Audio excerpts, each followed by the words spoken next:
I was given memories of a world I will never see, loyalty to a king I cannot serve, and love for a child I could not save. But the sound of that name, as you say it, lets me feel, even in the smallest way, why I exist at all.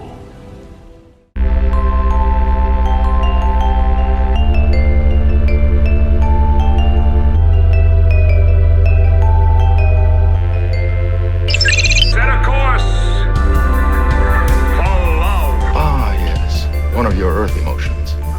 Glad I found you. Let's get married. Delete the wife.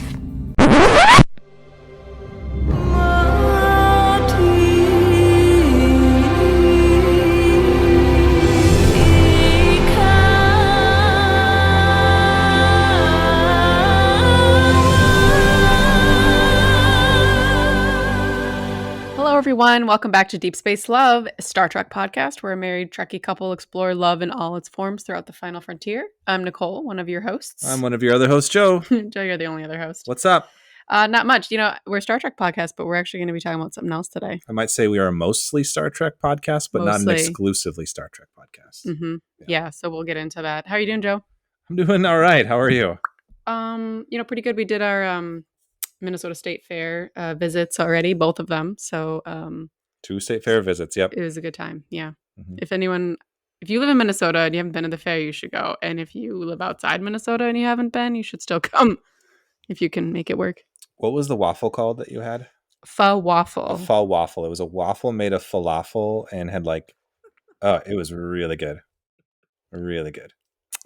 Yeah, it had tahini butter and fresh tomatoes and mint. It was delicious. I would have that outside of the fair too. I like the croffle cloud too, which was a croissant pressed into a waffle iron. There's a lot of waffling happening at the Minnesota State Fair. You really steered us to waffle stuff this year. I did, but it had cotton candy and sweet cream and a fruit puree on top. It was cool. It was amazing. So anyway, we love the fair. We do. Shout out to the crop art also. The crop art was pretty dope. All very good, very, very anti-fascist this year. It's always anti-fascist. In keeping with our topic today. Other things I love. Having a guest on the podcast. Yes, I know. I'm blabbing. I'm sorry. We do have a guest with us today. With us today is Scout Tafoya, who is a director, writer, critic, and video essayist. His video series, The Unloved, which can be found on rogerebert.com, which we will link in the notes, explores and celebrates overlooked and underappreciated films. His recent book, But God Made Him a Poet, Watching John Ford in the 21st Century, is currently available to purchase. Welcome, Scout. Welcome. Did I say Scott? I said Scout. Sorry. That's okay. Thanks very much for having me. Pleasure to be here. Pleasure to talk about Rebel Moon. I'll take any excuse to talk about Rebel Moon. It's amazing. Not a lot of people say that, so it's cool. Yes. No, it's true. It's people are interested you get that a lot. In something. Yeah, exactly right. Yeah. With The Unloved, right? Yeah. Yeah, it's a lot of movies that I remain the only defender of. Well, we'll see if we could. We'll see if we could change that. As we get started here, I think that Joe sent you maybe a couple questions that we'll just to kind of get everyone listening a little bit more into who you are. But since we are primarily a Star Trek podcast, for any Trekkies listening, would you share with us your relationship to the Star Trek franchise? So it was early that I got introduced to it, but infrequently that I stayed connected to it. Sure. I went with my one of my aunts was a big Trekkie, and my dad and I basically went to go see any sort of action or action adjacent film in theaters. And so one night, and this is the only time this ever happened, my aunt and my dad took me to a movie, and that movie was Star Trek Insurrection. Wow. Oh, no, I'm sorry. First Contact, not Insurrection. I remember walking, having no idea who anybody was. I didn't know any of the, why they were here in this thing. And, was James Cromwell part of the universe beforehand? And so I was completely lost. But the thing that stayed with me was the Borg, because that remains one of the most useful metaphors when talking about culture, especially now. We have fads and trends and brands that show up out of nowhere and suddenly subsume everything. And so, there's a million applications for the idea of the Borg. And then afterwards, my boss at Siren Records in Doylestown was a big Trekkie, and I liked everything I saw. I went to high school. A gal named Jill Fox was a huge Trekkie, and would always talk about the characters as if the rest of us knew what she was talking about. That tracks. I found it charming. And then, I remember also, I was very young. This was probably before I saw First Contact. I caught the end of, and you'll have to tell me what the name of it is, the Picard meets Kirk movie. Generations. Immediately, Yeah. I was like, yeah. Yeah. And I truly had no idea what was going on. I don't think I even knew it was a Star Trek thing. I don't think I had any framework for what Star Trek was. But I remember Shatner saying, "Call me Jim," and then immediately dying. Aw. Yep. It's Yeah, like, movies. this, they wandered in on something important, I guess. But what a strange last sentiments to give. And of course, later that, I was like, oh, okay, this is a movie exactly for fans and for no one else. And then you do sort of realize that every Star Trek movie after maybe Wrath of Khan is basically like that. Mm-hmm. You really have to be of the initiated. They were on Hulu or something. They put all of them on there, and one of them auto played, but it was the one with God. Oh yeah. What is that, 5? It is 5. Good job. And I'm just like this is fucking crazy.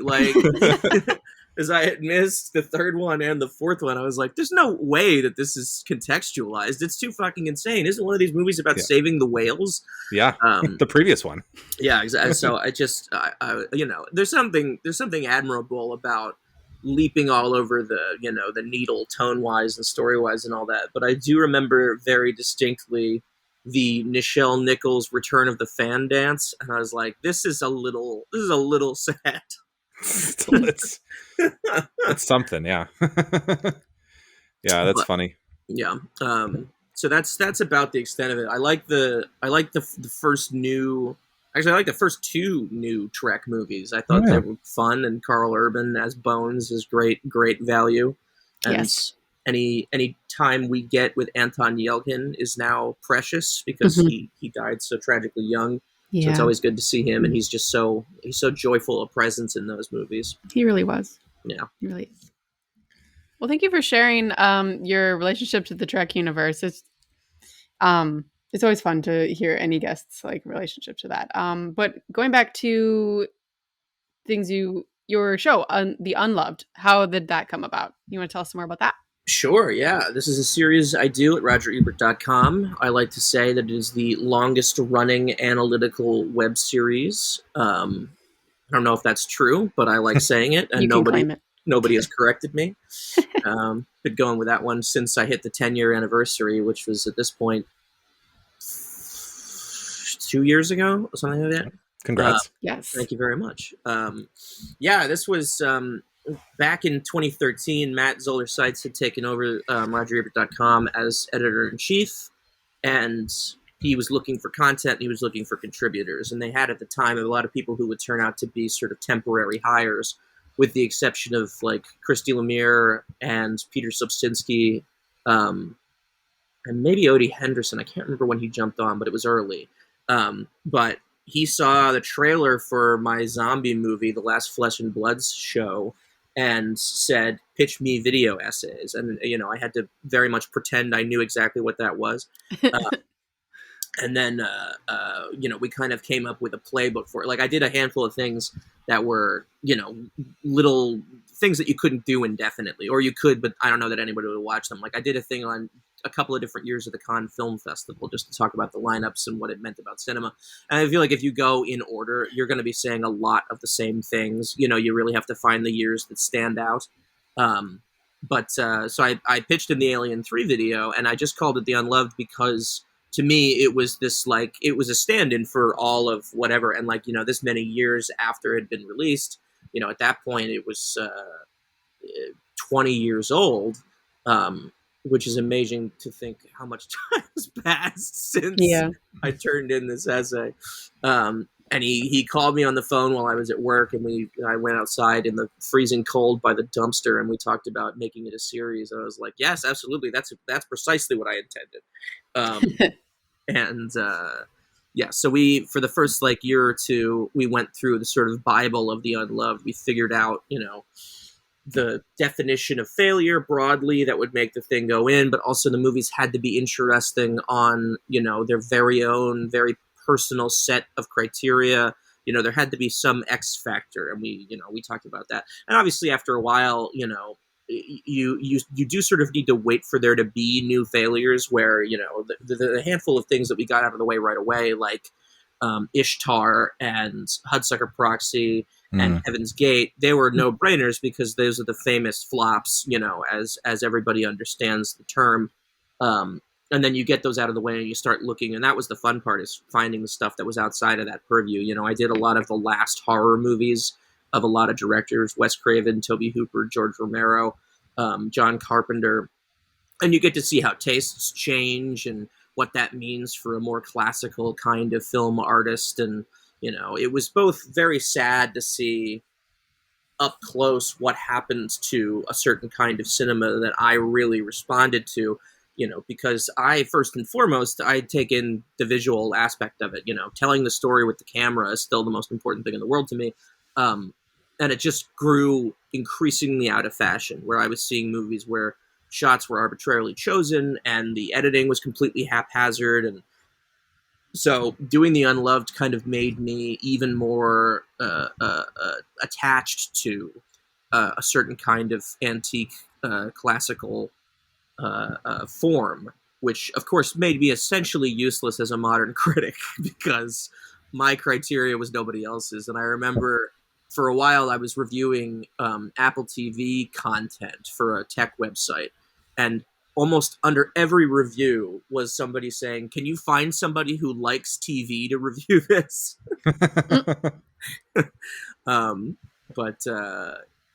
So I've kept going ever since. There are only a handful of movies that like nobody else will cop to liking.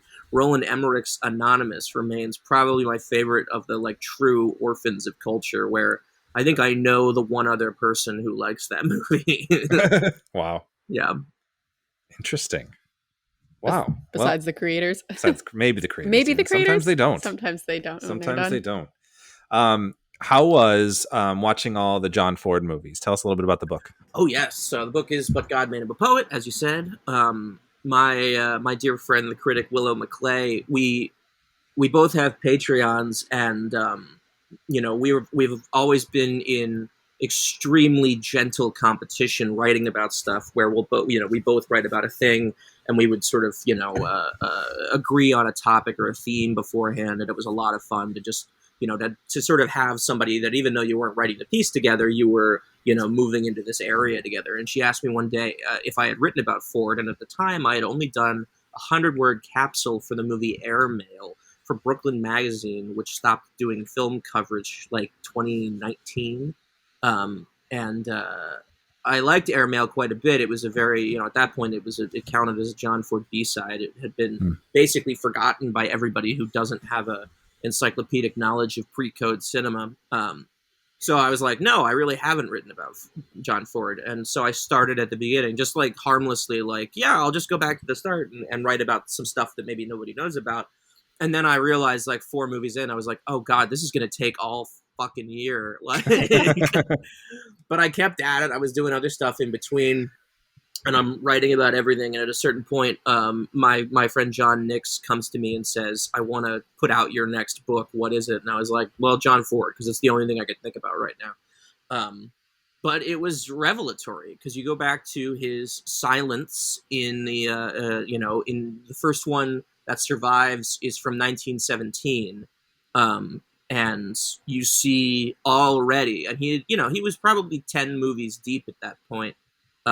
He had started as an assistant. He moved into directing in 1914. And by the time I was able to, and most people now, because this remains the earliest foundling of his work, is a movie called Straight Shooting, and he's already got a style. He's already excellent with the camera, with the edit. He's got great lighting sense, beautiful natural light cascading onto these, wonderful location sets. A lot of it was just shot in California, where they've got beautiful natural foliage that doesn't, that looks very specific to the West Coast, but not like palm tree areas. And he just had it. He just, these first 4 movies were just magical to me. And I was like, oh, this is actually going to be a breeze because these movies are great. And really the only time that I found it a slog was 1928 through 1935. He has a couple of nakedly pro-Confederate movies in there. He makes a dreadful football comedy with John Wayne's first on-screen role. There are some low points, and most of them are there. It prepared me for a couple of the limp later films. There's a movie called Cheyenne Autumn, which everybody holds up. Big epic Western, 1964, 1965. That is from the point of view of Native Americans. It's about the Trail of Tears. And it's a fascinating apologia for a whole lifetime of making Westerns. He obviously famously made the Western a popular genre after it had been truly a something for low budget filmmakers. It was something you could do easily, where all studios had dirt tracts outside. You just put a couple of horses there. You could do whatever you want. Wayne was in a movie that only became famous with cineasts years and years later called The Big Trail by a great director named Raoul Walsh. But really nobody was paying any heed to Westerns until Stagecoach in 1939. And in that, there's a pretty... And I mean, it's beautifully shot and quite well put together, but there is a massacre of a marauding native party. And, it just sort of continued apace from there, where Ford would have, more noble Native American characters in films like Drums Along the Mohawk or She Wore a Yellow Ribbon, but there is nevertheless a sense of them being a remote people, which is not even really how he treated them in real life. I mean, he came through and he was flush with cash, and he poured it into those communities in Monument Valley, Utah. And so he was a very benevolent guy in a lot of ways. He was a very troubled guy. He was a raging alcoholic, and he had very sloppy affairs with women, in full view of his wife. And he had this sort of closeted homophobia that he never dealt with. I'm sorry, homoeroticism. There, he clearly had this love for men because he was so easily betrayed by them. He felt so naturally inclined to give his male actors a ton of shit. And I think it just was this desire he never knew what to do with, and it manifested as this torturous thing. I mean, the worst of it is, and it's such a fascinating story, Woody Strode, who had been one of the 2 football players to integrate the NFL, and he became an actor. Obviously people know him from Spartacus. He's just this strapping, old school muscular guy where he's tall and thin, but he's fucking built. And he loved Woody Strode. He had him on so many movies. He kept hiring him, but he was sort of casually racist with him in like a jokey way. But, everybody saw him doing it, which kind of gave everyone on the set permission to think of him as, somebody lesser in Ford's eyes. But they so loved each other that when Ford was dying, he was having musculature problems because he couldn't walk anymore, really. And Strode came and lived with him for 3 months, and he would just massage his calves every morning. He brought his family with him, but they were aware how crazy the optics of this man moving into his house was. So he left after 3 months because, one of them must have gotten wind that people were like, did Woody Strode move into your house? That was sort of the last time that he had a kind of a meaningful, lasting connection with somebody. When he was dying, a lot of his old collaborators and champions showed up. He buried the hatchet with Henry Fonda, who he had punched in the face or tried to on the set of a movie called what the hell was it called? Mr. I'm gonna get this wrong, but it was based on a play that Fonda had been in on stage, and it was this big CinemaScope production. It would have been Ford's first film in CinemaScope, and he just like hated being there. He screwed it up. Mr. Roberts. I was going to say Mr. Rogers, and I'm like, that's wrong. But anyway, so like, he had this love-hate, and he was so mercurial and strange. But yeah, Fonda came by while he was dying. John Wayne was there a lot. Strode, of course, and Lindsay Anderson, who was one of the earliest champions of Ford as a film critic before he himself became a director. Katharine Hepburn stopped by. And at that point, his grandson, Ford's grandson, had been recording him for interviews to write a book on him, which he wound up doing, Dan Ford. And he left the tape running while he went out to the car to get something, and he heard Ford and Hepburn like sort of confessing this love and lust for each other that never went away. They had an affair on the set of Mary Queen of Scots, and or Mary of Scotland. This is I had all these word titles rattling around in my head for 2 years, and now they've blended together, and I can't. You got them on paper. That's what matters, right? You're right. That's exactly right. Yeah. So, it was a fun exercise where basically I knew that the definitive Ford books had been written from a biographical perspective. So I just had to go in there and essentially treat it like I was writing poems about the films.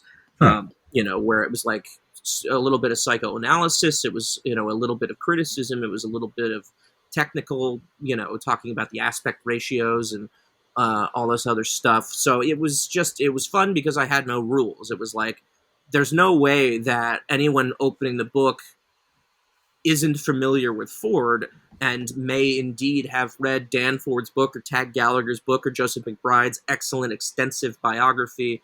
That was kind of my North Star throughout this, or Lindsay Anderson's critical tome on Ford that started life as an issue of it was a pamphlet he did for the BFI back when they were sort of first getting into retrospectives, because that was not really a thing until the 1950s.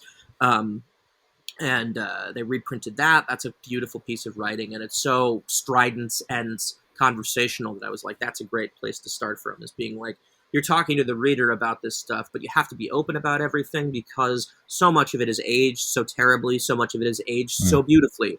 A lot of the politics are hideous, and sometimes they're beautiful. He was a socialist who gave money to the IRA. He went to Mexico and just threw money at the film industry down there and hired all their townspeople as extras in a film that he was shooting in a village. And, he was lovely and he was terrible. And that made him an endlessly fascinating subject of study. Okay. Wow. Good preview for the book. Thank you. You can buy it for sure. If you want to hear more or read more, I will link that in the show notes for sure. Yeah. So thank you. That's cool. But we are here today. We're going to talk about. I was inspired actually to make this whole episode because I watched your Unloved on Rebel Moon. Oh, thank you. we talk primarily about Star Trek, but we've kind of broken the mold a little bit and done other like space franchises, space shows, and it's just kind of, I think it's just kind of fun once in a while to mix it up, just to go to a different direction. But I watched your video, and then I'm not sure, Nicole, we watched the PG-13 one a while back, and I don't know if you were like super stoked to like revisit these at first, so I might have dragged you along a little bit. Hopefully it was all for the good.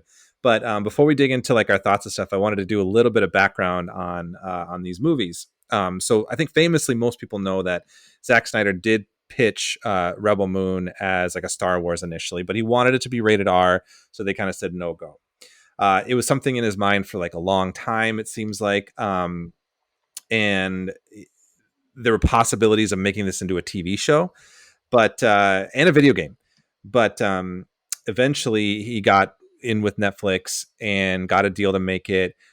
He wanted it. He kind of made the deal. He needs to be 2 movies because he wanted to flesh out the characters and make it a bigger epic thing. Apparently, it was Netflix's idea initially to put out the PG-13 cut and then let him kind of go a little crazy with the R-rated cut. Zack Snyder says, I don't think that was his initial plan, but he was kind of fine with it. He's like, if I can do whatever I want in this one, fine, you can have that first one, essentially. So what it seems like to me from my understanding and my research is that Netflix wanted what would have been a more marketable, kind of audience-friendly version. And the compromise was that he was able to make his own vision later on. And I think that, in a sense, because of that whole like Justice League and Zack Snyder's Justice League, that might have been what may have left a bad taste in people's mouths. Like, oh, it's another director's cut thing. And I think we watched some interviews with him. He kind of owns it a little bit. He's like, I guess I'm the director's cut guy now, you know? But like, I don't know. I would argue, and we'll get into it, that it worked for this movie, because I don't think the PG-13 cut was that great. But now that we get that, right? Let's share our thoughts. So have you watched the PG-13 version, Scout, or just the R? I kind of did a very, very casual watch of it, but only after I had seen director's cuts. I waited for that. It was funny. Some movies, they give you signs that they're like unloved candidates that are like a little bit leading up to it. I'm like, something about this is like on my frequency. Like I can just feel the sort of synapses. I'm like, this is gonna be the one. And I really wasn't a Zack Snyder fan before this. I really loathe his vision of superhero films, and you know, he stripped the politics out of Dawn of the Dead, and he made the Deathless 300, a movie that I find truly grotesque. And so I was just like sick of this guy, you know, Army of the Dead, which is a zombie film. I was like, there's, you know, you're not a dumb guy. You obviously know what you're doing. You shot it quite well. You have all these ideas and you're playing around with all this like Wagnerian myth, but it just doesn't add up. And it's still so mean-spirited. I kept trying to give him chances and just kept walking away completely cold. I was like, I don't get this. Like the Justice League stuff and the Snyder cut. No, I'm just like, this is so uninteresting. Treating, you know, DC Comics, Marvel Comics, whatever comics as Moby Dick or the Bible, I'm like, you are barking up the wrong tree. This shit is not interesting to me. and treating it with this gravitas, it's, you know, he and Nolan are both guilty of this, where, you know, picking any subject essentially arbitrarily and then deciding it's the most important thing in the world, and just like no sense of humor, no real connection to human behavior. And, you know, he made it black and white for some reason. And I was truly done with this guy. And then it's like, oh, he's making hard R Star Wars. I'm like, oh God, more fucking Star Wars. I'm like, so, you know, he went from out of the frying pan and into the fire. Like one other thing that I don't care about. And then they're like, yeah, there's going to be a regular version and there's going to be a super violent director's cut. And I was like, okay, all right, I'll try this. And then so I had to wait 6 months between the release of the original cut and the director's cut. And I was like, I'm not going into this having seen the other version. I want the whole thing first. And I watched it and I was like, this is like the most beautiful piece of mass market entertainment I have seen in a minute. It was so pretty.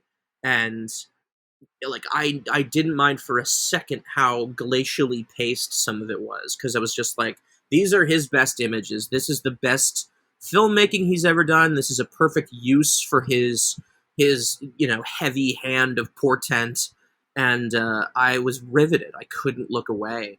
And, you know, then like all this stuff happens where they've got images that are out of like Krull, you know, and other 80s sci-fi stuff. And I was just like, this is like the least embarrassing version of nostalgia I've ever seen, because he is just so obviously committed to this thing where they take Star Wars away from him and he's like, well, fuck it, I'll do it myself. And that makes it immediately more personal. And he's able to give things his own actual stamp of stuff that means something to him. And even weirder, he abandons his Ayn Rand politics to tell a story essentially right out of Soviet silent cinema, the images of the sickle and everything. It's like it all so Mm-hmm. nakedly pointed Yeah. towards collectivism. And I was like, this is a real 180 from you. And it completely changed my opinion of the guy. Like, I still find his other movies essentially boring, but this is so good. And I have spared no opportunity to yammer on about how wonderful I find this film. Yeah, we did watch the PG-13 one a while back, but we committed to the R-rated cut. And so, Nicole, I wanted to bring you in here now. So, like, having been kind of like fine on the PG-13 version, what did you think? We actually had to split this up over multiple nights because we got 2 small kids, and so we're putting them to bed, and it's like So long. like 8 have p.m. 3 We're kind of like, hours we gotta to go to sit and bed. watch So it, we yeah. split it up over several nights. But so what were your thoughts on this version of it that we watched? Well, it's funny because I think I missed like a little bit of the very end of part 1. Are you watching The it on an director's airplane? cut. Yeah, I was watching it on an airplane, and then like my earbuds died or whatever. So I think I missed a little bit of the end. So you had to, but I did get the beginning, which is totally different than The opening PG. prologue, yeah. Yeah, the opening Mhm. prologue, which added a lot. It's and so then I feel like I'm more so like thinking about part 2. Mhm. What is it? The Curse of Forgiveness. Curse of Forgiveness. Yeah. Ah, got it right. Look at that. Brain is still working. It's hard to it's hard to like something with like these kinds of themes. Like I was like slightly depressed every time. Like some of the nights like we were Right. watching. Like Yeah. it's just something so grim. Yeah. But I agree that you can feel and tell the like care that went into it. I also think that like some of those themes are really important for anytime really, but again Right in now, today's especially. Yeah. world, some of these things feel very relevant. And it's hard. I really like the lead character, Cora. I feel like I was thinking about this last night, skipping ahead to the to the end, spoilers, when because normally we get kind of like it's a male hero usually, that I think that we're kind of most familiar with. And then like when Gunner's dying at the end, and I was like, man, that's usually like the other way around. We're like, Yeah, the the woman male has to hero has die. to say goodbye to the Yeah. to the love interest at the end. And so I felt like that. I don't know. I'm a bit of a feminist, so having like a female lead who's kind of like, got these conflicting, and she seems like a whole person Mhm. to me and not one dimensional. Especially as the series goes on, and again, or the films go on, not a series. I guess 2 makes a series, but and seeing her kind of unfold over all of that, and I feel like the conflicts that are happening within her, and even just like at the end when she's sort of starting to allow herself to kind of be happy and be loved, and then like again, Mhm. she's like, "Can I just have this one thing?" One And it's thing. like, "No." I was like, "God, that's The way she delivered that line the way too. she delivered that line." Yeah, Sophia Yeah. Boutella is, I think she's great. So, and I think like the whole cast of characters. I know that some people, I was reading other people's like reviews or comments, and they're like, oh yeah, the like lining up of the heroes and kind of the picking up of the team, and I think it does feel rushed in the PG-13 version, the first cut, It does. but it does not feel that way in the second, or in the director's cut, and I feel like they do. I don't know. I think I liked the team, and I think even though like all of their stories had some sort of, I almost feel like it's on purpose, right? That a lot of their background stories that they tell around the table feel very eerily similar. It's like, yeah, like the mother world, like they're doing this everywhere, and they're screwing over everybody but themselves and killing everybody but themselves. And like I feel like the villains are truly terrifying in this, because like everybody's like, can I just have mercy? I'll give you this if this is what you want. And like it doesn't even matter. Like it's not even really that. It's truly ultimate control and power on like with such like a violent, sadistic like bend to it, that it truly was terrifying. So anyway, those are some of my initial thoughts. I kind of rambled, but no, I think we talked about this a lot, that like I feel like for being something that is sort of a mirror of Star Wars in a sense, and we kind of joked it feels like the mirror universe of Star Wars, almost like the darker Star Wars, right? Yeah. Like, but like when you get this R-rated cut, it's like blending that with like those heavy metal aesthetics, like the comics, and then like of course, the Kurosawa elements, the Seven Samurai, but like this, in comparison to Star Wars, I love Star Wars. I still enjoy a general good amount of it. I don't feel like the fascism of Star Wars tends to feel as scary anymore, especially now that we've seen it so much. Like this made the fascism in this felt truly like weighty. Like I felt like even when they were seeing the success, I was like, they're still like poised to be crushed by this at any moment. And like I didn't feel like anyone was really safe at any time either, you know, and I feel like that was just, that wasn't felt as much in the PG-13 one, a little bit, but I think in this one, that was very evident. And I think it was really effective and very scary. And some of that's due to Noble, right? What's his name? Ed Skrein, I think. Ed Skrein or Screen or whatever it is. Terrifying performance, but really good. And like all of it too, like the imagery, like you're talking about. I think, it's great. It's super long. I'll give it that. Like there probably are parts that maybe like didn't need to be there. People can watch long movies. It's fine. I mean, I know that we were just like, we had to break it up, so we broke it up. It's fine. I don't mind that. But so I just want to get out of the way some of the big differences. So like if people are wondering who maybe haven't watched the two cuts, like we talked about, there's a longer prologue of the director's cut that kind of gives a backstory to the Eris character who ends up helping the people of Velt on the farming planet. It makes so much more sense. It does. Like, it adds he's a lot. Just kind of a young kid, and he hasn't like whatever. Like that totally adds a lot to who he was. Yeah. Well, it's also like such a window into the grooming process of this stuff, where they take away the hope of children in order to then shove them into this fascist framework. And I was like, that's a very prescient reading of how this stuff works, where you're supposed to, so much of this movie, watching it again for this particular podcast is like, oh, this is 100% A, what is happening in America, and B, what is happening in Gaza right now, where if you expect people to survive the sadism of the government and the military wing of this, then what you want is for people to have no connection to their loved ones, no connection to reality. You want these people to be cut off at the knees where their empathy no longer occurs to them. That is the only way that this stuff continues, is if you have ICE agents or local police who just don't care about the well-being of the people that they're, beating up or arresting in front of their families or pulling off the streets and shoving into vans now. Like, it was like, it is so heavy when he's showing it. Literally the first thing, like making the kid beat his father to death. I think in almost any other era would have struck me as heavy-handed. But like this time around, I'm like, yep, there it is. That's exactly what happens. Yeah, that was... And then not keeping the promise either. Nope. Yep. Doesn't mean anything. Yeah. No, exactly. I mean, it's the way that the Democratic Party has decided to read every situation is, we'll do everything our way. We'll do everything by process. And your opponent doesn't care about process. They don't care about the way that things are done. They're going to take whatever they want. And if you don't meet them on their level, you are going to fail. And everybody who once supported you is going to be gone.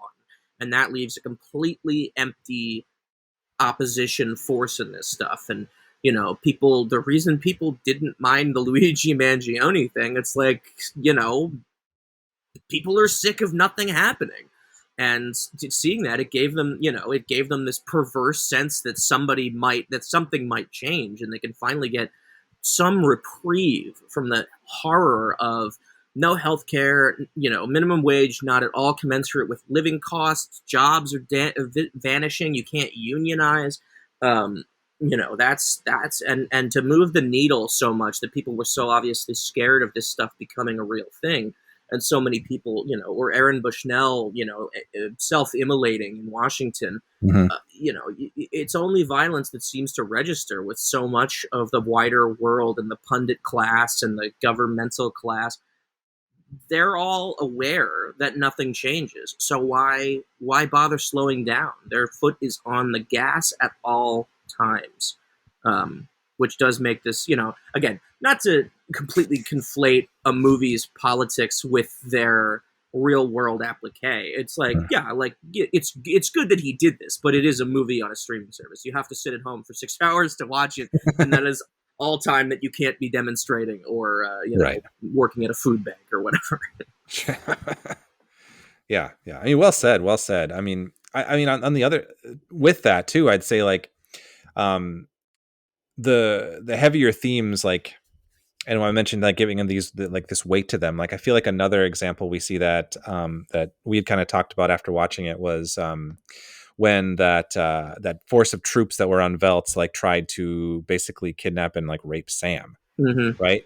But they're stopped, and I think like again comparing that to the PG-13, that's a heavy theme, but it was kind of like it was played a little bit lighter with the brutality that we get to see with it. Like not only are we seeing it just feels scarier, but I feel like it was also more satisfying when they just fuck those guys up. Yes. Right. Yeah. Like the brutality made it more of a cathartic experience throughout.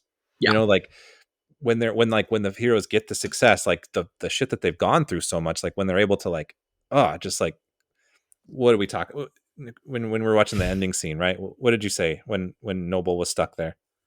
I don't remember. You said they better cut off his head. Oh yeah, I did. and Cora, no hesitation, grabs a sword and just slices his head. And you're like it's perfect. It was great. Like I'm so glad he that came back once already. I know you got it. You got to be sure. You know, right? I mean, I was surprised. Like we're going back to like just that comment where I was like, they don't keep their promises, and like I was so floored when. Before the final battle comes and Noble comes down to Velt and like Cora, he's basically like, I'll let the village be if you just come with me, basically. And she's like, okay, I'll do that. And I'm like, what are you doing, girl? You know better. What are you doing? And that was the point of Titus's story too. Don't surrender. Yeah, like he literally just told that story like 30 minutes ago, and then anyway, there's also, I think, again, nobody has ever accused Zack Snyder of being subtle. And so the idea of, spending an entire movie in fear of this guy, knowing that he portends the death of your culture and the end of all the peace that you've ever known. And then they kill him and he comes back. It's like, yeah, well, that's the Trump thing. We had him, we really thought he was gone, and then he came back. Like, that's exactly what it was. Yeah.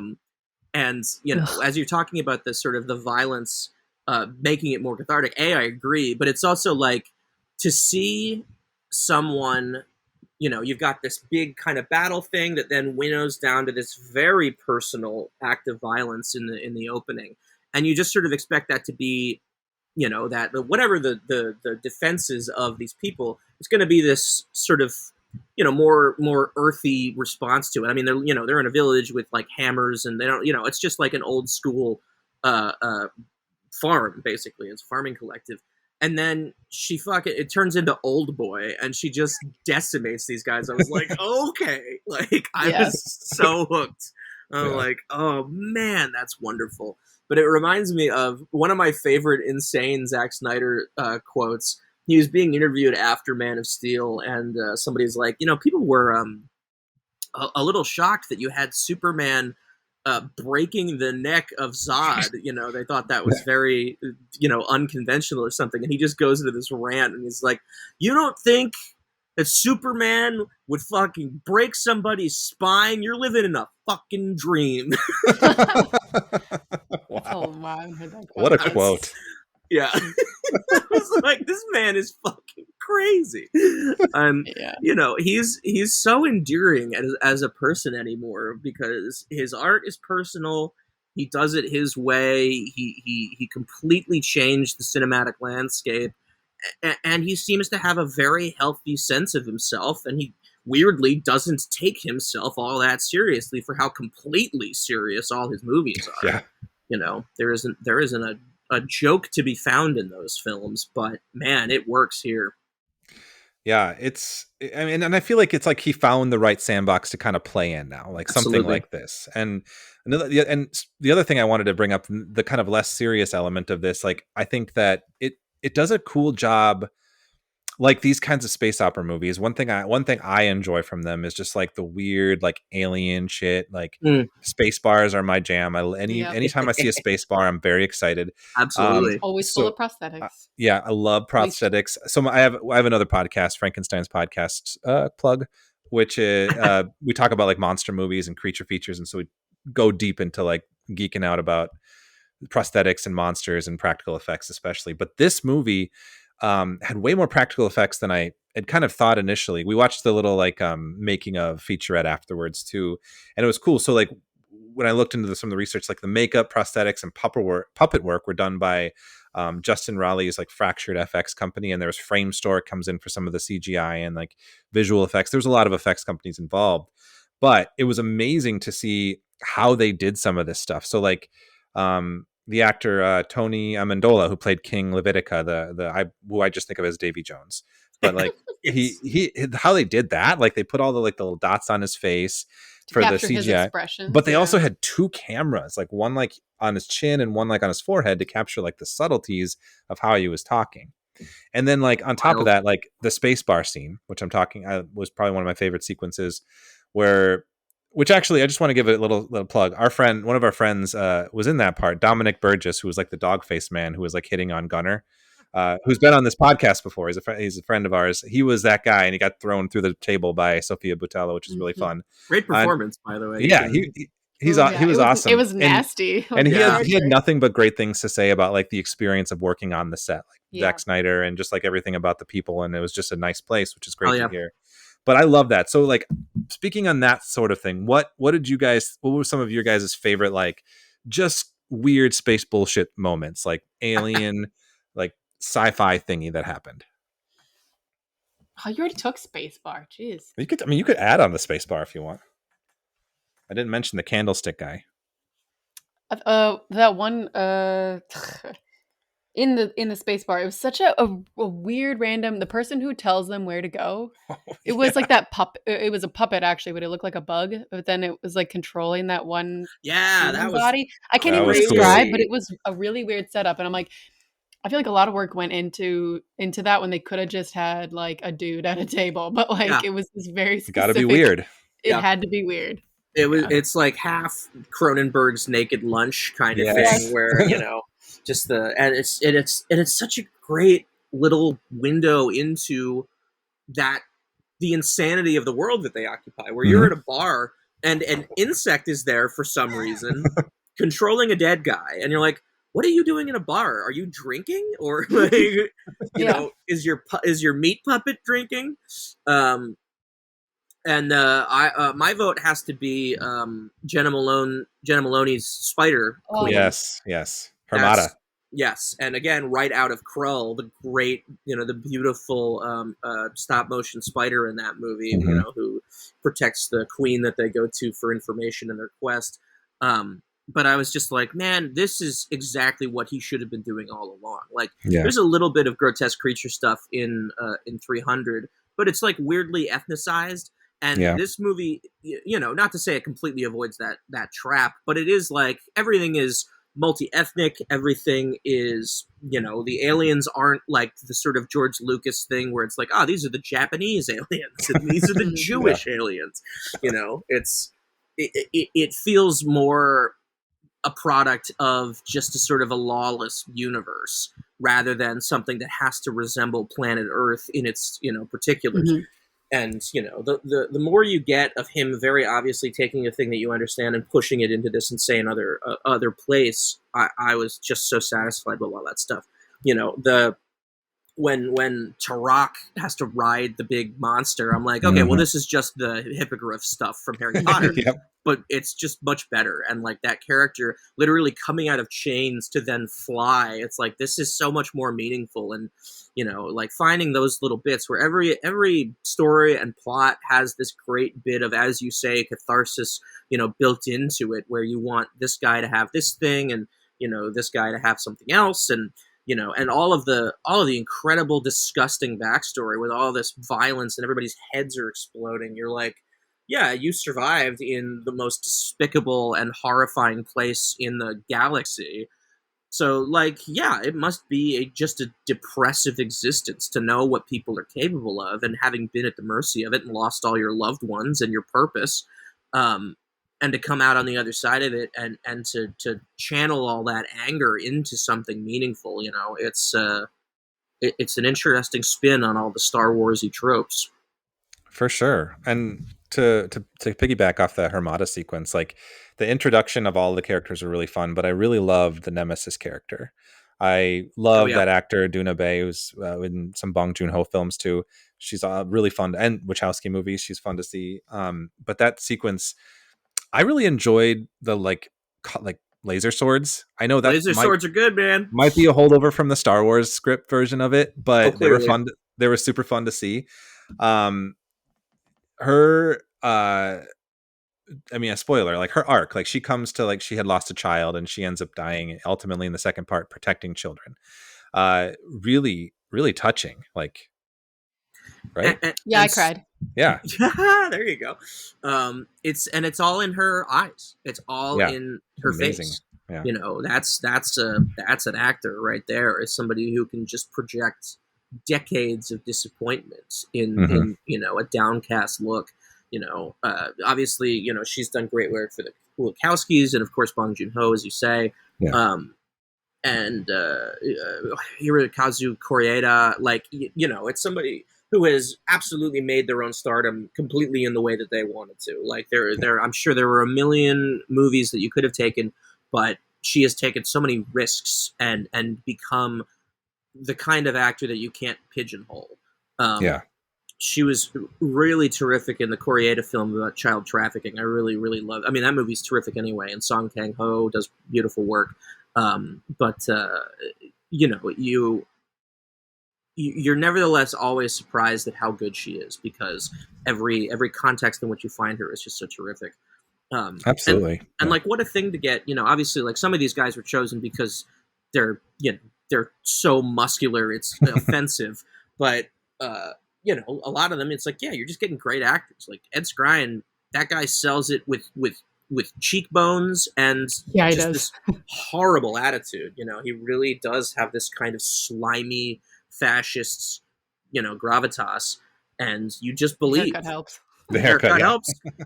Yeah, it's you do feel bad for the guy that he was born with Nazi looks, but he really puts him to use here. And I just like the guy personally. Like, there was a thing where they were making the 2019 Hellboy, and he was cast as a character, and then it came out that character was originally Asian. He was like, "Nah, I'm good. Give it to somebody else."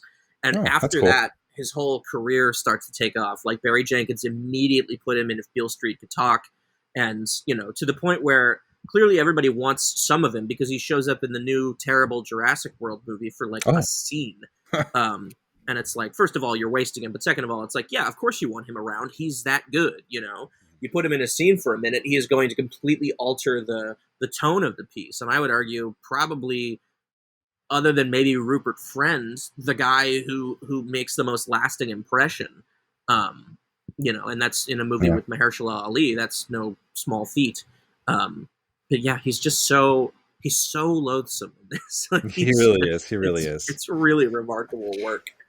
Going back to the laser swords, though, when we were watching the how everything was kind of done behind the scenes featurette, I didn't realize those were lava guns. Oh, the guns, yeah. I was like, what's happening? So much world building that we just don't get right away, but that's all like there. Like to hear some of the critics talk about this, like, or like the people, I mean, not critics, but maybe like the people who are criticizing this movie in like maybe bad faith sometimes. I feel like they're like, oh, it's just slop. It's like nothing, and like it wasn't thoughtful. Like, the amount of thought that was put into this is, we're gonna get to it, right? Extensive. Like, we will get into it. They grew the wheat. They did. He grew 2 fields of wheat, and they had to like time the production based on like when the wheat was growing. And that's like, and they had to, like, actors had to learn how to like farm the old way for the scenes. And it's like, no wonder there's a lot of farming scenes.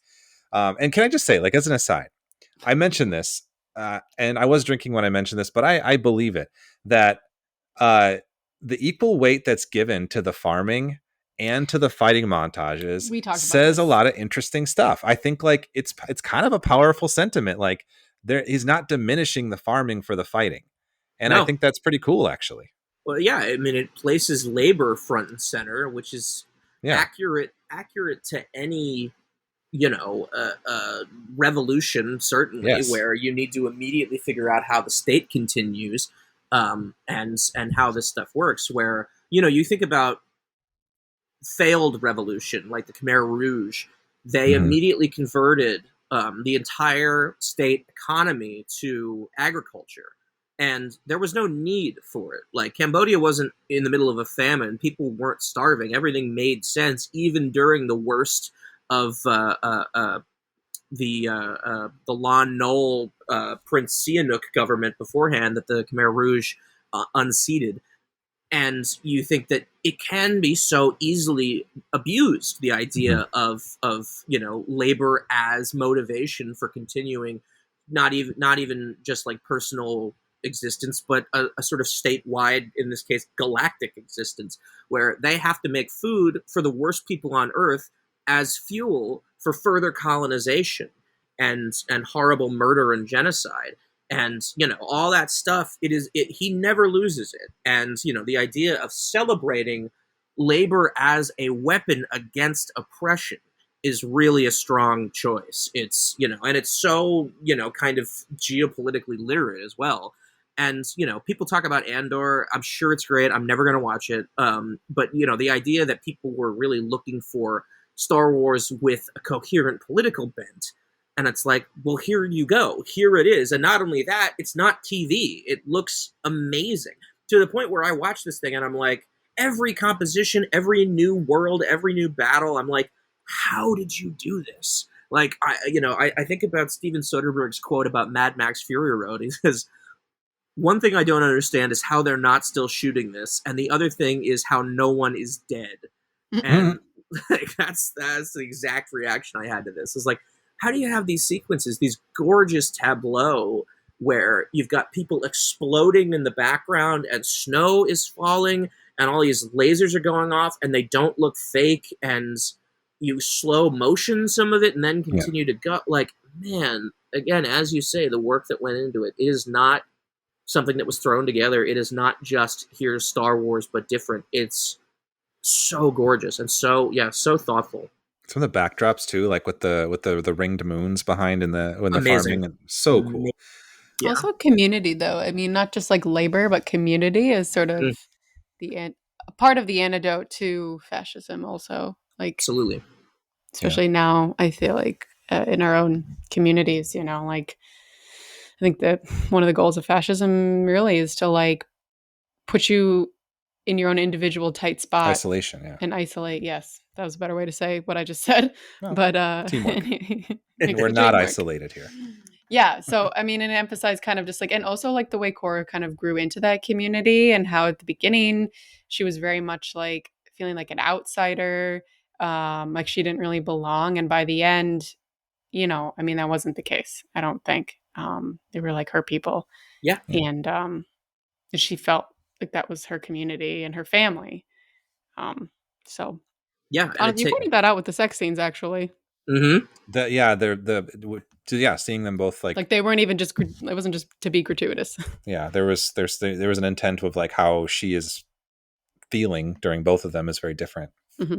Yeah. And the arbitrariness of not even really pointedly rejecting the obvious, puppy dog affection of the Mikhail Huisman character. He's like got these meaningful, longing looks across tables and fields and stuff. But she goes for the other guy because he's just ready to make her forget about herself, which is all she wants to do.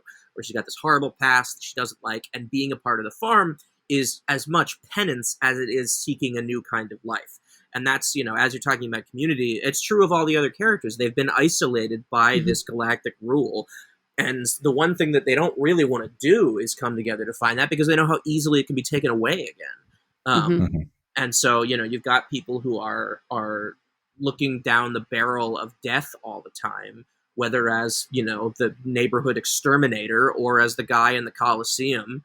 They're just trying so hard to die in a way that makes sense. And otherwise, they're just sitting around. They're not doing anything. They have no purpose, which is another, fascist trick, is take away all civic responsibility, all social connection, and that way you're feeling so angry at the world that you'll do whatever for whoever.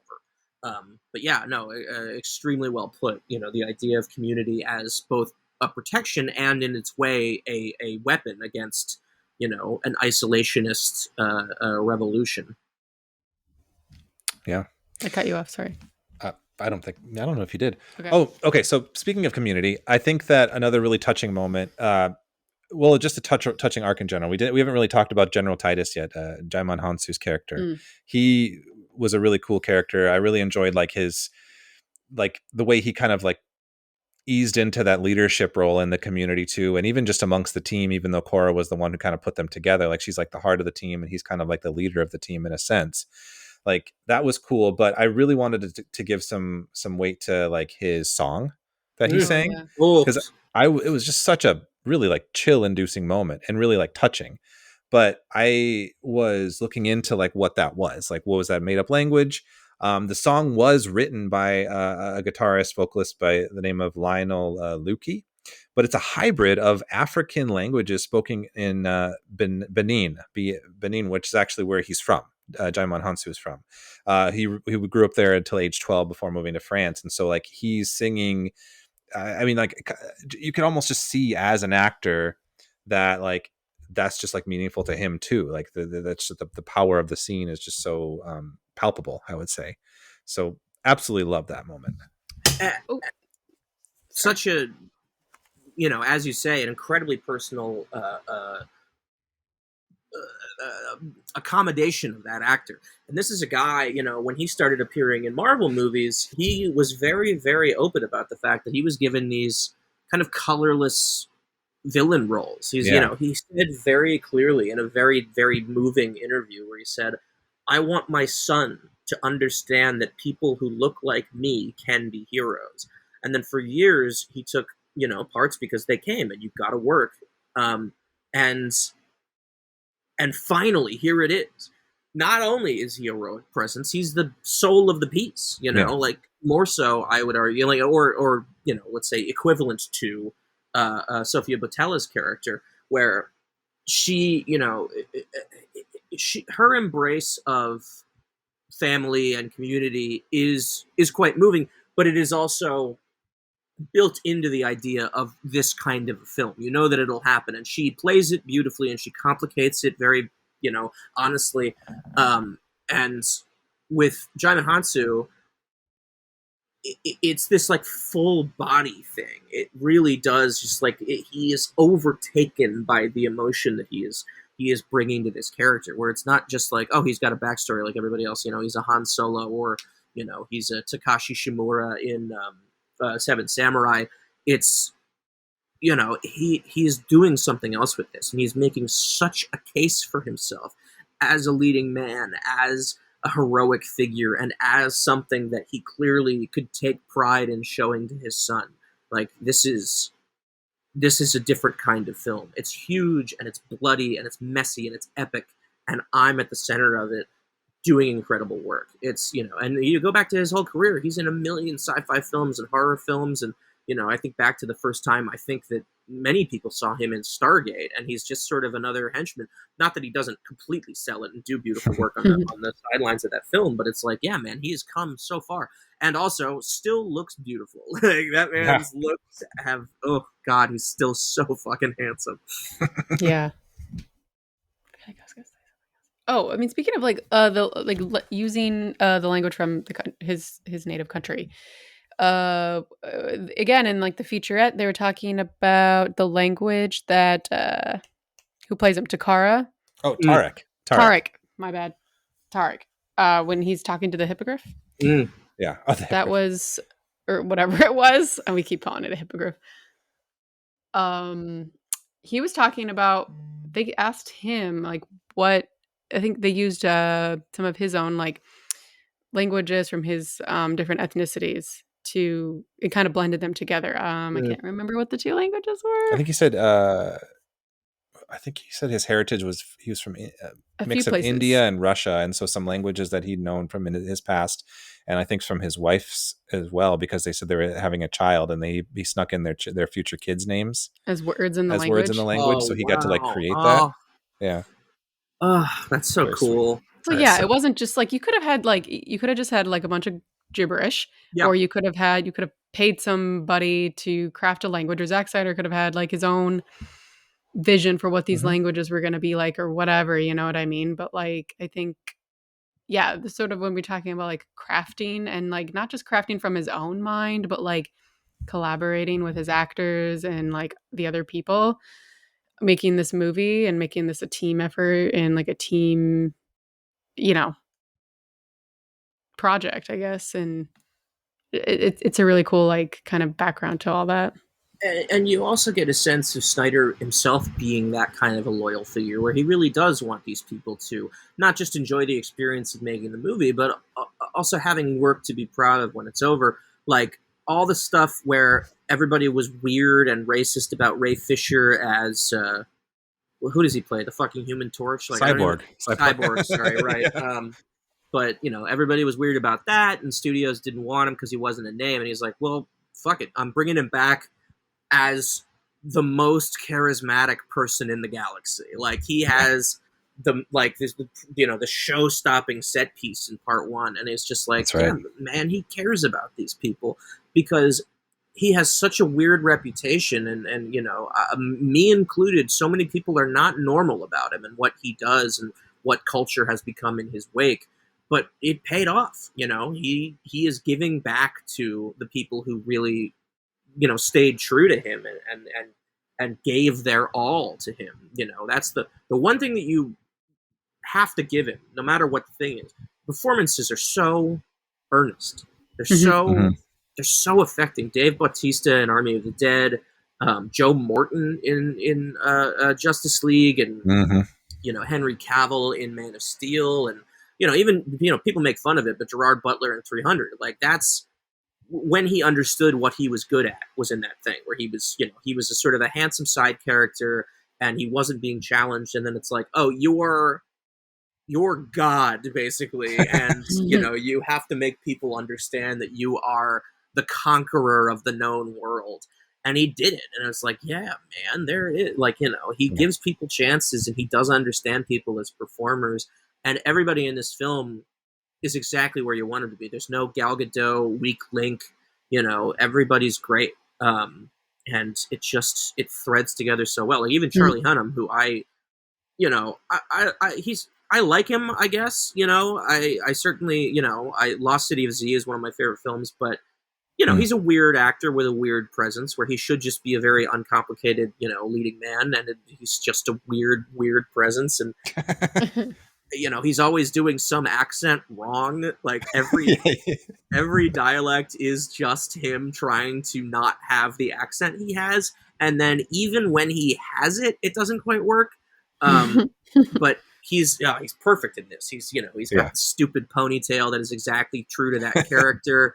And I just think, everybody in this is like, they're not parts that you would associate that need great acting. You go back to Harrison Ford. He could have done that in his sleep playing Han Solo. Like, he's great because he gives it the exact degree of energy and effort that it deserved. Is like, I am not here to do King Lear. I'll do that later when I'm a star. I can get my own projects made. And he did, to his credit. All of the 90s is Harrison Ford doing exactly what he wanted to do. It's just wonderful what that stuff allowed him to do. And that's exactly what, this should have been ideally, is you just keep throwing money at actors you trust and believe in, and you make the next generation of stars. It's it's a noble thing, I find.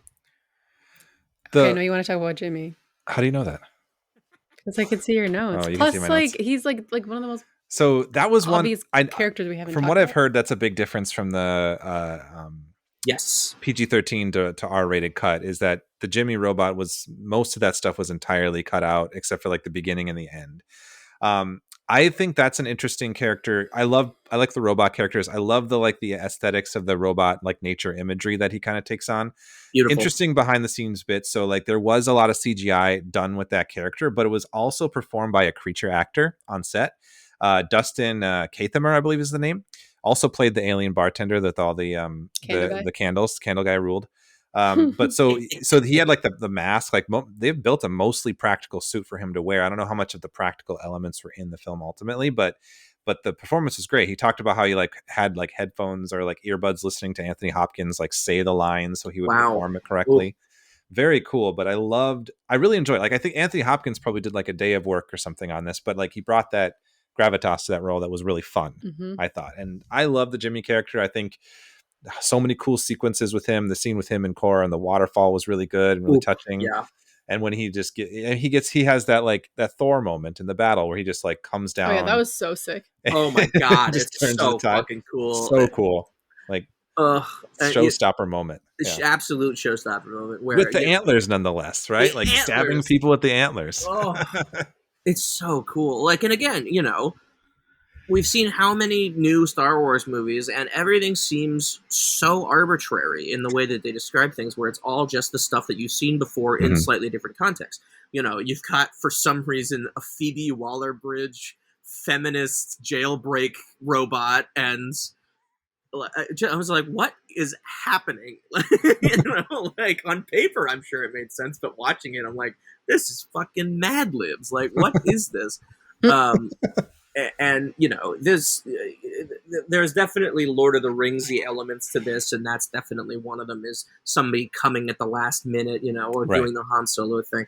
But he's such a, I mean, it's like, it to me feels so much like Snyder himself. Like that is like the autobiographical character in the film, where he is this completely unnatural futurist thing in the middle of this antique agrarian, technophobic Luddite community.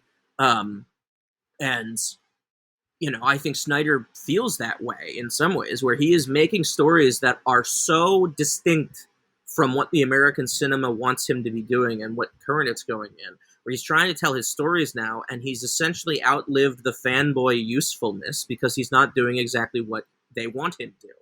And, and so he gives this poetic isolation to this character where he's so just this tranquil, strange thing where he's a monster capable of destruction, and he has this history that he can't control because he was programmed to do as he's told. And so, this idea of breaking your programming is so sort of essential to where Zack Snyder is right now, and indeed where American cinema is right now. And yeah, the antlers and the flower thing, it's, trying to give this thing humanity that has been told it has none. Is really quite moving, especially like, the tragedy in Snyder's own life, I feel comes through in this character that has this voice running through it, this tranquil voice, basically trying to say, the world is awful, but I am enduring, I am trying my best, I am becoming somebody who is trying to make much more sense and be much more one with the world as it is and my place in it. I'm quite moved by that performance and that character, and he's so kind of instantly iconic to me in the just robot in a field of wheat is like it's such cool imagery. Yeah. When we were watching the little featurette too, I feel like Zack Snyder just said multiple occasions, like when they decided to do things, they created one of the drop ships, they created the entirety of it, like practically, and he's just like, I just thought it would be cool to do that. Like that's like, I mean, there's a lot of meaning to it, but there's a lot of stuff that he's just like, it's cool. And I'm like, yeah, it is cool. Like that's, movies should be cool and fun, Like, my best friend and my co-director and cinematographer in a lot of my projects, I texted him and told him I'm on a Rebel Moon podcast, and he's like, conference me in, I want to talk about how great it is. Yes. Love that. Yeah. It's so good. Yeah. I don't want to take too much more of your time, but like, I wanted to shout out, like we have a couple other characters, like Emilius, she was a cool character, the part of the rebellion. And she got that cool moment where she got to blow up the tank. There was the Blood Axes. We talked a little bit about Ray Fisher, but there's his sister Deborah Bloodaxe. She kind of shows up at the end with some cool moments. The rebellion, the hints of the rebellion we get are interesting. Love that that's not the focus. That's just a cool fact. I forgot feature about of that. them, I know. honestly. So it was kind of cool when they showed back up and like they're kind of like proto X-wings. That was cool.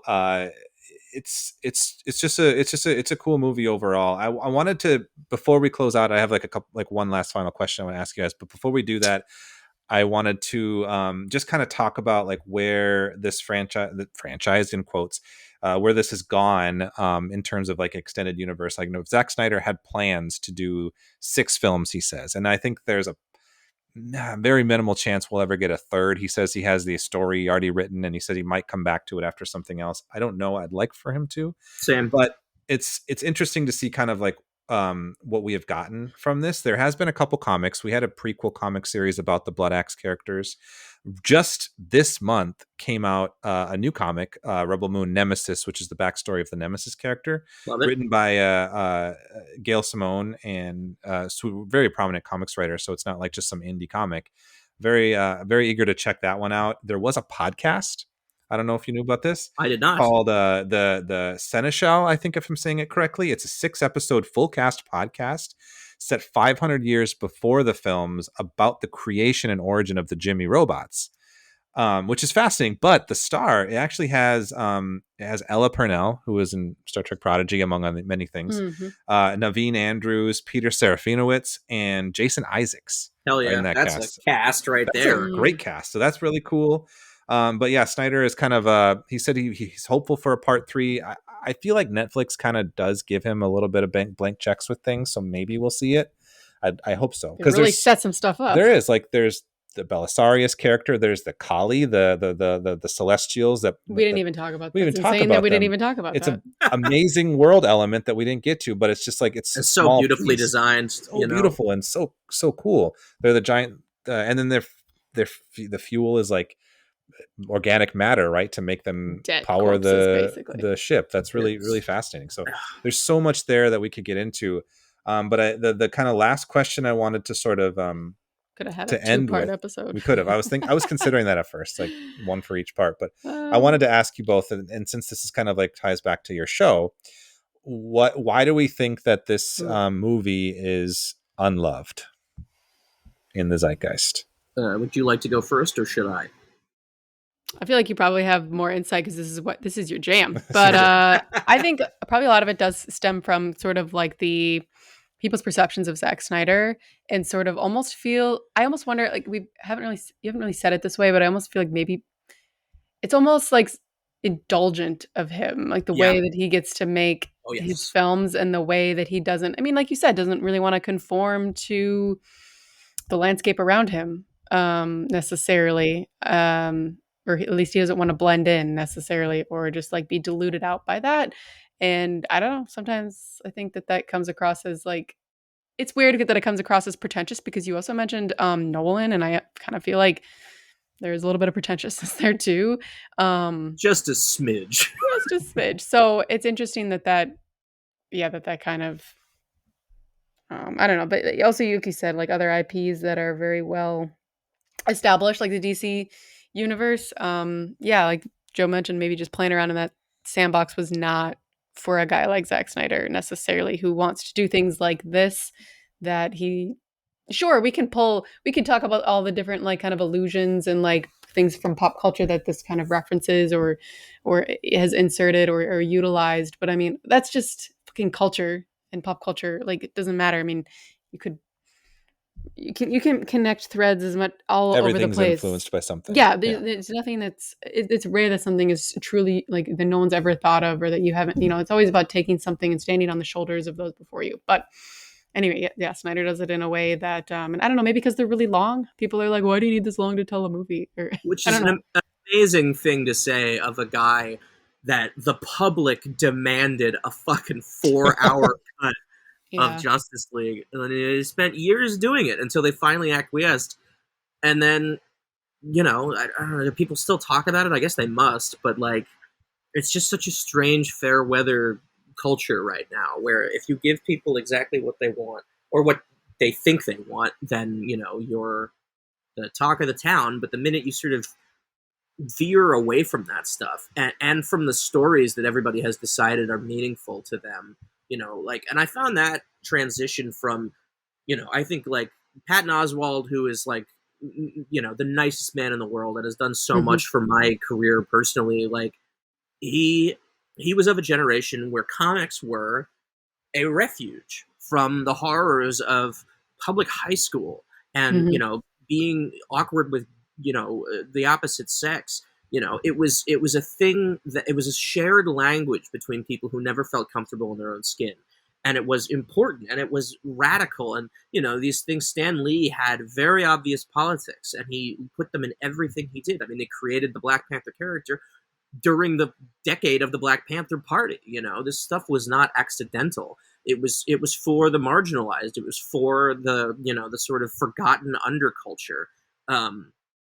And then you bring it into the 21st century and you take all the politics out of it to the point where it is essentially a Rorschach blot, as a couple of movie critics famously called The Dark Knight Rises, where, I guess you could read anything into them. So if you wanted to be pro-fascist, if you wanted to be anti-fascist, there is so much wiggle room to the point of utter uselessness in so much of the application of modern comic stuff. And now when people decide that what they want is not a binary of good and evil that essentially changes no matter like what the story is, depending on the whims of whoever, and the fact that you need to continue a story that they have no end game for, and they'll just keep making these things forever and ever and ever, because what is most important is that you never stop the money train. And so I think that not only have comic IP become not at all for the oppressed, but instead a cudgel against the very people who used to find solace in comic stuff, where they have eaten all the space of the American box office and they're everywhere on streaming and they have marathons. They expect you to sit in a theater for days on end to have the holy texts read back to you. And people do this. People are this zealously attached to the most popular form on earth. And I've never understood that, is why would you want a thing to simply give you what you already know? And Rebel Moon, like so many other things, has no interest in that. Like, yeah, they come from the foundational framework of Star Wars ripoffs and stuff like that, which were, of course, everywhere in the 1980s, whether it was Space Hunter or, your Battle Beyond the Stars. Yeah, exactly. Battle Beyond the Stars, the Ice Pirates, this is all the shit that Eli Roth wanted to do with that terrible Borderlands movie and, completely failed, and they brought in some other guy to make it even blander and more palatable. Yeah. Like, what a fucking disaster. But, like, the more that you try to replicate what already exists instead of doing what is done here, or in movies that I really love that, again, nobody cares about, like Mortal Engines or Jupiter Ascending, these things that were attempts to give people counter-programming to the dominant messaging and imagery, but in a way that was personal, like Mortal Engines being essentially Mad Max for the YA crowd. Like, that to me is an honorable goal, and you're spending millions of dollars on stuff that doesn't look like anything else. The kind of like quizzical steampunk vibe of that, or the sort of Frank Herbert visuals of Jupiter Ascending. Like, it's it's all reminiscent of other stuff, because that's just life. When you get to a certain, echelon of funding, they need you to be telling people what basically they already know, because then the project is even more of a risk than it was before. If you couldn't walk into a meeting with, the heads of studios and saying it's like Star Wars meets so-and-so, then you're not getting that money. I think about Gore Verbinski, who, one of my favorite mass market entertainers, where he gave the Disney company hundreds and hundreds of millions of dollars with his Pirates of the Caribbean movies. Yeah. And that enabled him to make two very personal films with, a very wonky aesthetic and a very, very clear political perspective in The Lone Ranger and A Cure for Wellness, and even Rango, which is Chinatown for children. Yeah. That's a guy who knew he had the blank check for a couple of minutes, and he made a movie about genocide. He made a movie about the corrupting influence of money, and he made a movie about water rights and how the broadly that people are betrayed by people at the top of the totem pole. It's that was not accidental, and naturally the funding dried up because nobody wanted to hire him because he was too weird. And it's like the very weirdness that you now are allergic to is why you have all this money in the first place. The second and third Pirates of the Caribbean movies are nuts. Like they're beautiful, like, and also as you were talking about the Davy Jones thing, that effect holds up like gangbusters. So cool, right? That's one of the best special effects of the last 30 years. And that's what I want. Like, I don't mind that we have to have Star Wars or superhero type stuff. I want it to feel as though no one else could have made it. Like, I want to love James Gunn because I think he's got some great ideas, but I just don't feel that his version of a very sarcastic approach to superhero stuff is unique enough. He's still telling the same dick jokes as everybody else, and it's like, I don't know. This is not enough. So yeah, that's part of, I think, why it failed. I think Netflix fucked up the rollout. I think they should have just released the director's cuts simultaneously and let people decide in the moment. But you waited 6 months to give people the actual version of this with most personality, with more narrative underpinning, with more emotional stakes, and you hung it out to dry. And there was no push. There was barely any press for the second release. And so everybody saw the first one and naturally was like, this feels incomplete. Like, yeah, because it is. Exactly. Everybody's reaction to the first two movies, I'm like, yeah, I get it. I think it's fucked up that they had to make the decision. I think you absolutely should have given them both. What is the harm? If anything, it gives you even higher numbers of viewing and clicks and all that shit, all these metrics they hide from us, where, they come out and they're like, yeah, 1 million people watched Red Notice. I'm like, yeah, I'm sure. Like, just like don't hide the odd successes just because you feel guilty that you greenlit them in the first place. And they do this to everybody. It isn't even just like action movies and stuff, which they make dozens of terrible action movies that are completely anonymous and don't feel directed at all. They were going to give Nancy Meyers like $1 million to $100 million to make her next romantic comedy. She has never lost money. When she was a screenwriter, she never lost money. When she was a director, she never lost money. She made movies that on their face should be completely anonymous, and they were a part of a time when romantic comedies were boilerplate at the American box office. You couldn't find a weekend where such a thing wasn't playing. Some of them were bad, but a lot of them were wonderful and had personality. And like people like Anna Faris had careers as the oddball element in otherwise normal comedies. And it was just this great, petri dish of different ideas growing out of a very simple thing. But I'm thinking, if you truly don't believe that making a Nancy Meyers movie, and if you can see your way to doing it, putting it in theaters is going to lose you money, like, what has happened to your calculation of the expectations of the American cinema? You're telling me that enough people out there aren't starved for good romantic comedies? They don't exist anymore. They all go straight to streaming or they're on Lifetime and they're a joke. This is, needs can be met, but nobody wants to do that. Everyone has talked themselves into 2 or 3 different ideas, and that is all that we get. Thank you for sharing those thoughts. If you want to hear more, I'll be down by the docks later.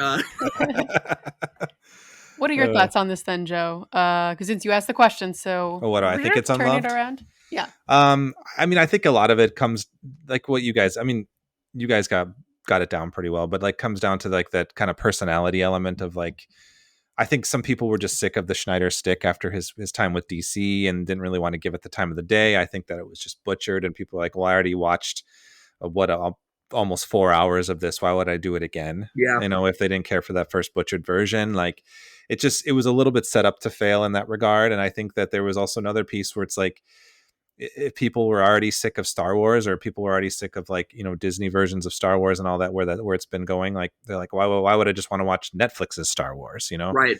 So I think there's a lot of it that just, that element of just people not wanting to give it a chance. With regards to the negative reviews, I don't know. I just think that I'm not sure. I mean, I feel like I sometimes read some of the reviews that people have written. They're like, "Oh, it's full of plot holes or wooden acting." I'm like, did we watch the same thing? I'm not sure. Like what? Exactly.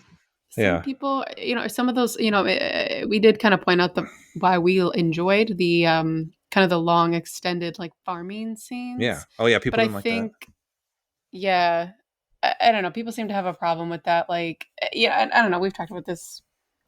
I think we've talked about this in like other films too. And just like, I don't know. It's like, it's almost like that like need to be constantly stimulated that I Uh-huh. think we're kind of seeing with like, kids growing up now, because I mean, being in like our like kind of mid 30s, like we started, we watched a lot of TV, but it almost screen time was like, I don't know, it's just so much more ubiquitous in like early childhood too, and like YouTube videos where it's like it's short, it's like engages you quickly, and then Hit it like after hit after hit. hit Yeah. after hit after Yeah. hit, and so like long, gorgeous shots of people farming wheat is Yep.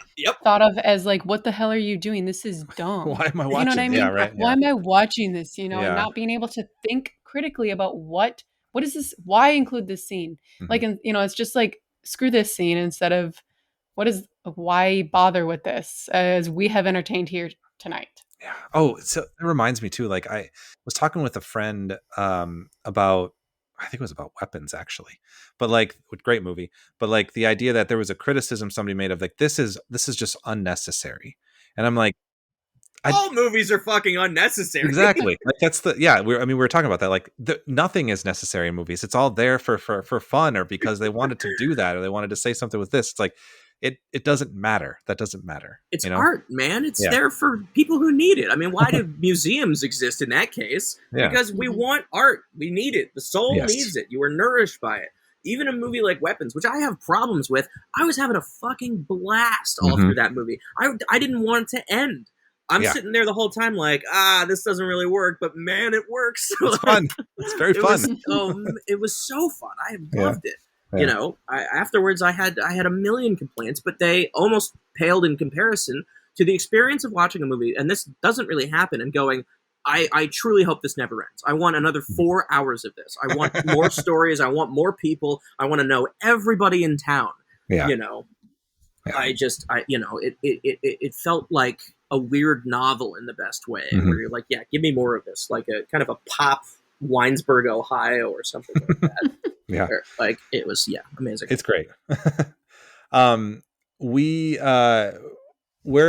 So wrapping up now, I suppose, where would people listening find more of your stuff? I know RogerEbert.com. We mentioned the Unloved, social media, the book. What else do you want to plug? Oh yeah. So yeah, buy the books. I've got 3 of them. Cinemophagy on Toby Hooper, the Black Book on Anthony Mann, and of course the Ford book. I think they're all, as much as I hate to fucking promote Amazon, you got to do what you got to do. I believe they're all there. I think some of them are on BarnesandNoble.com. If you want a signed copy, just email me. I'll do it. I'll give it to you for like $25. Ooh. I have a Patreon that I encourage people to go to, because it's where I can kind of go longer on this stuff outside of the experience of the context of a podcast. Where I never turn down a podcast appearance just because I could talk forever. There's no shortage of things to say, and you want to go on and sort of fight a little bit for a more interesting film culture. I have a couple of video essay series that I'm very proud of. Tucker Johnson, my friend, who also loves Rebel Moon, we did 11-part series on Ridley and Tony Scott, and essentially the development of the dominant image in 21st century cinema. That's called The End of History. Very proud of that.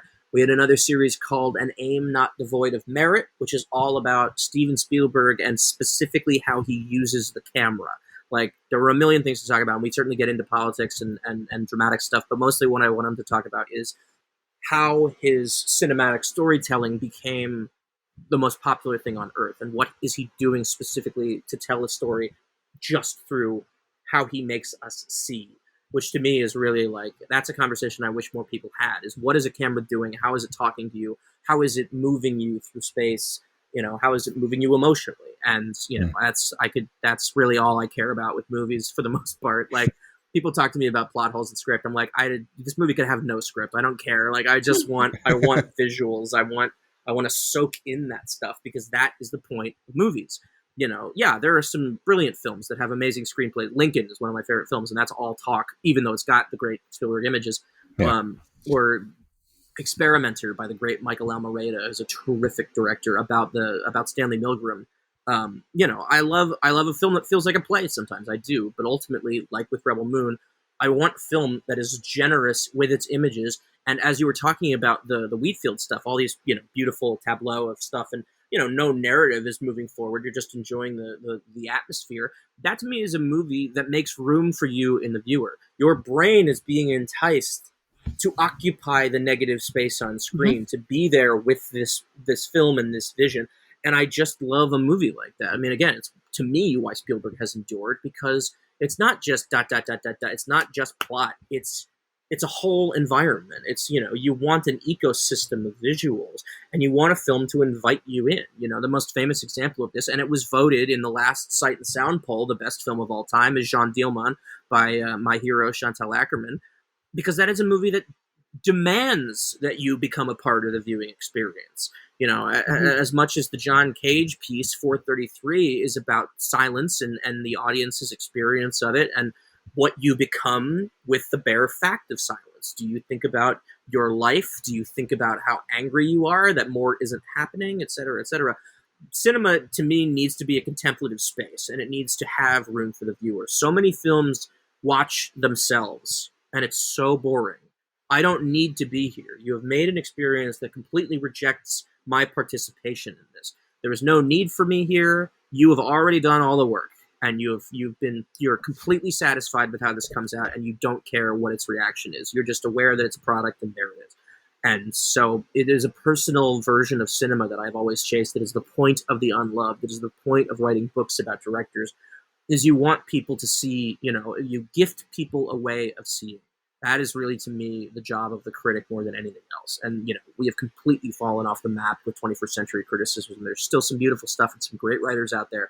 But ultimately, criticism has left behind the idea that what you're doing is inviting people into your mind to see what you see, if only for the span of a paragraph or a couple of pages in a magazine. So, yeah, that's my utopian vision of art and art criticism. Love it. Excellently stated. Well, thank you so much, Scout. This was fun. For thank you. Joining us today. Oh, it was a pleasure, you guys. This was great. Thanks for. I'm also aware of the fact that at like an hour 12, you're like, we should wrap up, and I just kept fucking talking for 20 minutes. So I apologize for that. No. It's usually at the respect of the guest, because I always try to be like, well, I don't know if a guest wants to commit like over an hour to chatting with us, but that's fine. This is the problem with letting me loose on things and not giving me a hard stopping point. I was on Blake Howard's podcast a couple of days ago, and he had to cut me off at a half an hour. He's like, I can't, you have to stop, because this is a part of a tapestry. I'm like, I get it. Thank you very much. Having clean limits is a good thing. As with any relationship, communication and boundaries. Yes. And that is ultimately what a podcast is. It's a relationship. But we were talking about, what is it, like nearly 6 hours of screen time. We can give at least a 6 hour movie an hour and a half podcast. It feels appropriate. Absolutely. We acknowledge we could have gone on. So there's it's great to talk about these films. Yeah, thank you so much for having me. I really appreciate this. Thank you for saying such nice things about the essay, and happy to have produced this topic of conversation with you all, and stepping outside of the main purview of the podcast. It's great. I had a wonderful time. We did too, and thank you to everyone listening today, wherever you are. Hope you also enjoyed. Just minor plugs for us. You can find the podcast at DS Love Pod on Instagram, Threads, and Blue Sky. So follow if you like what you hear. If you really like what you hear, rate and review wherever you listen. And until next time, love long and prosper.